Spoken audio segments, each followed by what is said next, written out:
वालेकुम, welcome back our YouTube channel. Hope so you will be fine guys. तो guys आज मैं आपको बताऊंगी कि एज अ स्टार्टर है आप, तो आपको ये पता नहीं होगा कि लार्वर से कैशी को कैसे क्लियर करते हैं।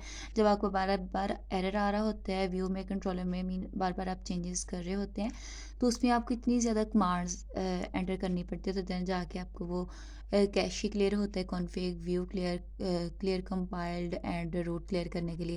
लेकिन आज मैं आपको वो कमांड बताऊंगी कि एक ही कमांड को यूज़ करके आप जितना भी कैशे क्लियर है, मीन उसमें कैशे क्लियर कर सकते हैं, config, view clear and mean कितनी ज़्यादा कमांड आपको यूज़ नहीं करनी पड़ती। तो इसके लिए आपको आल कमांड्स को क्लियर करने के लिए कैशे लार्वर में कैशेस को क्लियर करने के लिए आल को PHP आर्टिजन ऑप्टिमाइज क्लियर को आप यूज़ करेंगे।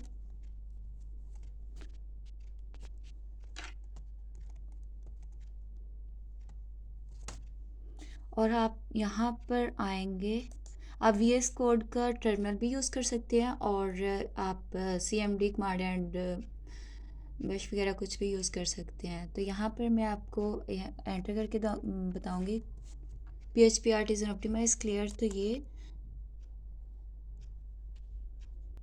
तो ये देखिए, इसने कॉन्फ़िग, कैशे एंड जो कंपाइल, इवेंट, रूट्स, व्यूज़ वगैरह सब कुछ क्लियर कर दिया है। तो होप सो ये वीडियो आपके लिए हेल्पफुल हो। तो don't forget to subscribe my channel. तो मिलते हैं फिर नेक्स्ट वीडियो में, तब तक के लिए अल्लाह हाफिज़।